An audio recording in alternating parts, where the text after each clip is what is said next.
Hey there. Have you ever just paused and thought that the English language kind of feels like it has a cheat code? A word for absolutely everything?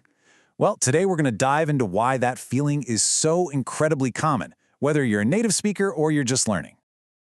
Just think about it for a second. We have the word serendipity for finding something good without looking for it.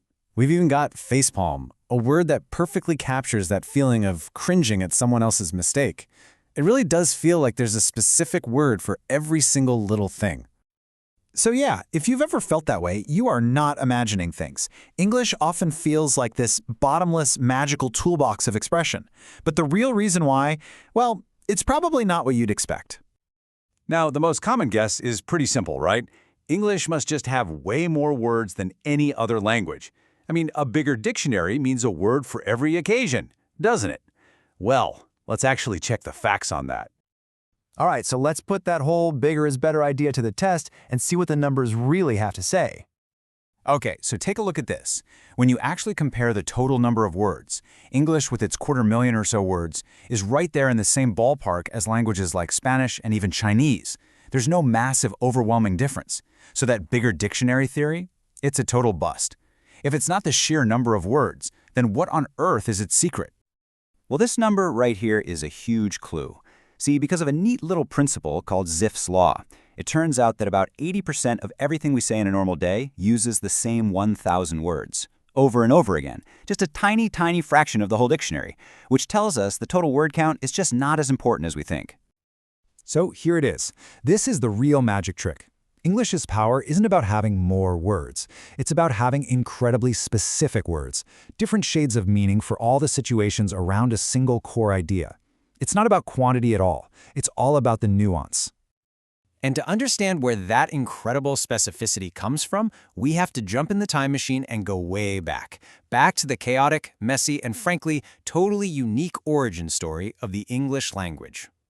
You see, unlike most languages that kind of evolve from a single clear family tree, English, well, it basically has three parents. It started with these earthy, direct Germanic Anglo-Saxon roots. Then, bam, 1066, William the Conqueror invades and brings in a whole new layer of aristocratic French. And all the while, the language of the church, of science, of academia, that was all sophisticated Latin.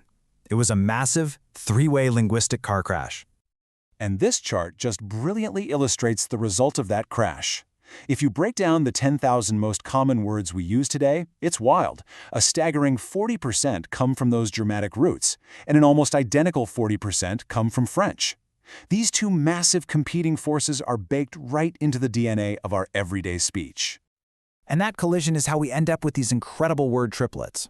For just one idea, English often got three different words, each with its own unique flavor. You have the gut-level Germanic word like ask. It's direct and simple. Then you have the more graceful French word, question, which sounds a bit more formal. And finally, you get the clinical, brainy Latin word, interrogate. It's like we got a whole palette of meanings for the price of one. So, what does all this messy history actually give us in practice? Well, it gives us an unbelievably versatile toolbox for describing the world around us. This unique history lets us switch between different levels of formality so easily we don't even think about it. You can eat a casual meal, or you can dine at a fancy restaurant. You can break up with someone, which sounds personal and emotional, or you can terminate the relationship, which sounds cold, distant, and legal. Every word carries its own specific emotional baggage. Let's just take a super simple action, like looking. In English, if you glance at something, it means you took a quick, hurried look. You were in control, you decided to look, and you decided to look away. But if you glimpse something, the whole meaning flips. A glimpse is a momentary view because the thing you were looking at moved out of sight. It's such a subtle shift, but it's a powerful difference that English speakers just get intuitively. And then, of course, you've got stare, which is a long, fixed, intense kind of look. You see, it's not just about the physical action, it's about the entire psychology behind it. One simple idea, to look, suddenly explodes into this whole spectrum of specific emotional meanings. But here's the thing. The story doesn't just stop in the Middle Ages. Not even close. English is a living, breathing language, and it has some truly incredible ways of creating new words faster than almost any other language on the planet. First off, English is the greatest thief in linguistic history. I mean, it has absolutely no shame. It sees a word it likes from any other language and just yonks it. Pizza, shampoo, robot, ketchup. These are all immigrants that English just welcomed right in, making its vocabulary richer and richer. Second, English has this compounding superpower. It can just smash two words together to make a new one, and because the main idea is always the second word, the new term makes sense almost instantly. So you take a concept like doom and an action like scrolling, and boom, you get doom scrolling, a hyper-specific word for a uniquely modern feeling that didn't even exist a few years ago. And in the internet age, this word factory is running 24/7.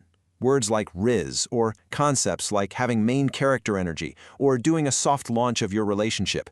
These can go from a single social media post to the global dictionary practically overnight. English is evolving in real time, with billions of us adding to the toolbox every single day. So when you get right down to it, what even is English? It's not just a language. It's this kind of Frankenstein's monster of a linguistic machine. It's a beautifully chaotic, creative hybrid, stitched together from the parts of other languages, powered by centuries of history, and constantly being upgraded by culture and, yeah, even memes. So when you put it all together, that's where that limitless feeling comes from. It's a perfect storm. You've got that three-parent vocabulary giving us all these layers of meaning. You've got a history of endless borrowing that makes it a global sponge. And you've got this amazing compounding power that means it never, ever stops inventing. You know, in the end, maybe we should stop thinking of English as just one single language. It's really more like a whole ecosystem of different styles. Formal, casual, scientific, poetic, slangy, all living and breathing together. And that right there is why no matter what the situation is, it almost always feels like English has the exact word you're looking for.